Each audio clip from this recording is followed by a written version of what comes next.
Hi, I'm Jay Link, President of Stewardship Ministries. People have often asked me what I mean when I encourage people to plan their lives on purpose. My answer is simple. You can choose to live your life one of two ways. You can either live your life on purpose, or you can live your life by accident. In other words, you can plan your life and live your plan, or you can simply let the flow of life's events and circumstances sweep you down the river of time, taking you wherever it will. The latter, sadly, is the way most people live their lives, by accident. The former is how God created us to live, on purpose. You can see that in Ephesians 5:15 and 16 and Psalm 90:12. Some might claim that there is something unspiritual about making plans, but for those of us who do, we are in good company.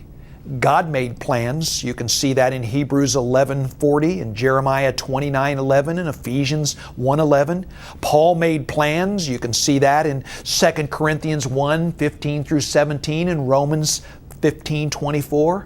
And we are encouraged to make plans, as you can see in Proverbs 16:3, Proverbs 20:18, and Proverbs 21:5. Unfortunately, when it comes to building one's financial empire, we can often find ourselves doing it without any real divine purpose behind it. Successful people continue to build up their pile of stuff because they have become exceedingly good at what they do. They also find great emotional enjoyment and personal satisfaction in building. So they keep on building without ever giving much thought to where it will end up. However, I think there is a foundational question that we as believers need to ask ourselves. What is the purpose for me continuing to build my financial empire when my pile of stuff is already higher than I will ever need for it to be? Jesus tells us plainly that accumulating material possessions as a sole end in itself is entirely futile. Jesus states, "For what will it profit a man if he gains the whole world and forfeits his soul?" Matthew 16:26.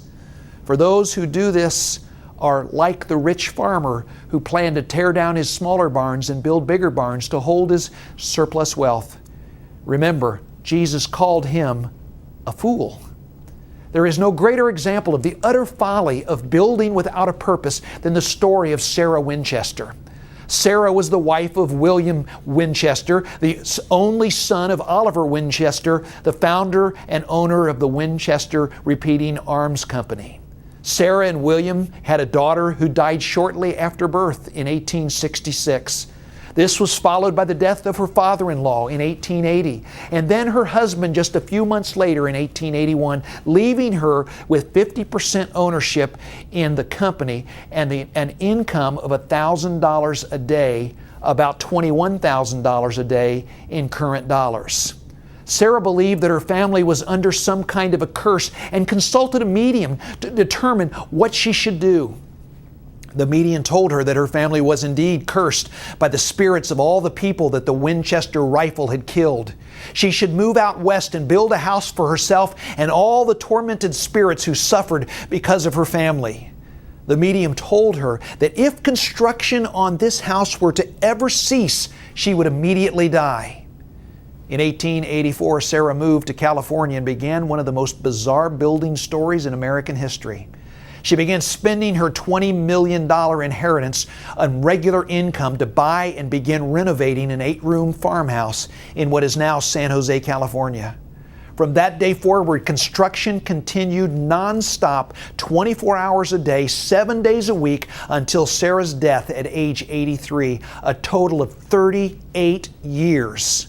She kept no less than 22 carpenters busy continuously. The sounds of hammers and saws could be heard throughout the day and night for almost 4 decades. At its zenith, this 7-story house contained 160 rooms, 47 fireplaces, 17 chimneys, 10,000 window panes. What made Sarah's lifetime building project so bizarre was that it had no discernible architectural purpose or plan behind it. Closet doors opened to solid walls. Windows were in the floor. Stairways led to nowhere. Railings were installed upside down. Drawers were only 1 inch deep. Trap doors were everywhere. Blind chimneys stopped short of the ceiling. There were double-back hallways. Doors opened to steep drops to the lawn below. Many of the bathrooms had glass doors. The list of oddities runs into the dozens. Could there be a more classic example of the ultimate outcome of building without a purpose? We may think that what we are building is not as bizarre like Sarah Winchester's construction project. Let me suggest that unless there is a divine purpose behind why we are doing what we are doing, God may actually find it as meaningless and bizarre as Sarah Winchester's mystery house. Paul addresses this very issue in 1 Corinthians 3:12 through 15 when he says, "Now if a man builds on the foundation with gold, silver, precious stones, wood, hay, straw, each man's work will become evident.